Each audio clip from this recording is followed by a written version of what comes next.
शांति। विश्व का बाप सच्चा पातशाह हमारे अंदर के 2 युगों के शैतानी संस्कारों को ख़त्म कर ज्ञान और योग के संस्कार भरते हैं, जिससे हम आत्माएं मुक्ति और जीवन मुक्ति का वर्षा प्राप्त करती हैं। तो आइए रिवाइज़ करते हैं आज के 9 सितंबर 2024 के मधुर महावाक्यों को। अच्छे संस्कार कौन से हैं? ज्ञान और योग के। हम बच्चों का बर्थ राइट क्या है? मुक्ति और जीवन मुक्ति। अभी हमें कौन सी फीलिंग आती है? हमें बाप के साथ वापस घर जाना है। अभी क्या होना है?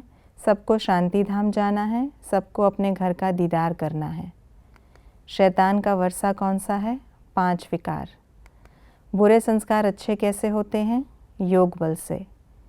अडॉप्शन कब होती है और कब नहीं? संगम युग में जब प्रजापिता ब्रह्मा होता है तो अडॉप्शन होती, सतयुग में नहीं। बेहद का सुख पाने के लिए क्या करना है? मनसा वाचा कर्मणा पवित्र बनना। यथार्थ कर्म का प्रत्यक्ष फल क्या है? खुशी और शक्ति। संगम युगी ब्राह्मण अर्थात दुख का नाम निशान नहीं। रहमदिल आत्मा मास्टर दाता बन क्या देती है? स्नेह, सहयोग, सहानुभूति। ज्ञान के संस्कार पूरे होने से क्या होता? राजाई के संस्कार आ जाते, नंबरवार पुरुषार्थ अनुसार रुद्रमाला में पिरो जाते। बाप का बनने से क्या होता? बेहद का सुख मिलता, मुक्ति जीवन मुक्ति मिलती। कुछ बातों के लिए बाबा ने बताया ऐसा क्यों है।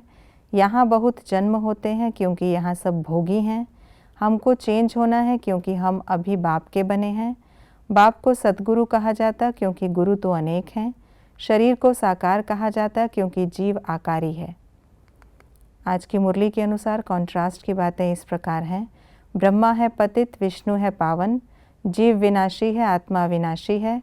वह है कुकवंशावली, हम हैं मुखवंशावली। वह है आसमान के सितारे, हम हैं धरती के सितारे। यह है बेहद का सरनेम, वह होते हैं हद के सरनेम। कलयुग है रावण राज्य, सतयुग है ईश्वरीय राज्य। बीज की समझानी है ज्ञान, झाड़ की समझानी है भक्ति। कलयुग में है बुरे संस्कार, सतयुग में है अच्छे संस्कार।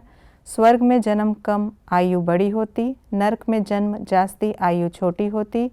ये है साकारी सृष्टि, वह है निराकार आत्माओं की दुनिया। इसको सृष्टि कहा जाता, उसको इनकॉर्पोरियल वर्ल्ड कहा जाता। तमो प्रधान से सतो प्रधान बनने में थोड़ा समय लगता, सतो प्रधान से तमो प्रधान बनने में 5000 वर्ष लगते। किसको क्या कहा जाता है? परमात्मा को सतगुरु, स्वर्ग को पाक स्थान, इस युग को पुरुषोत्तम संगम युग, मुक्ति जीवन मुक्ति को भक्ति का फल, शरीर सहित आत्माओं को जीव आत्माएं, जहाँ आत्माएं रहती हैं उसे निराकारी दुनिया, प्रजापिता ब्रह्मा आदि देव को ग्रेट ग्रेट ग्रैंडफादर, बाप को सच्चा पातशाह, रावण, 5 विकारों को शैतान। हमें किन बातों की धारणा करनी है? गुणवान बनना, गुलगुल बनना, किसी भी बात में नहीं मूंझना, बाप से ज्ञान की गूढ़ बातें सुनते सुनाते खुशी में रहना, ज्ञान की गूढ़ बातों का युक्ति से उत्तर देना, लज्जा नहीं करना। ये थी आज की मुरली की विशेष बातें। बाप से हमें जो ज्ञान और योग के अच्छे संस्कार मिले हैं, इनकी धारणा कर हमें पुराने शैतानी संस्कारों को ख़त्म करना है और बाप से 21 जन्मों का बेहद का सुख का वर्षा प्राप्त करना है। ओम शांति।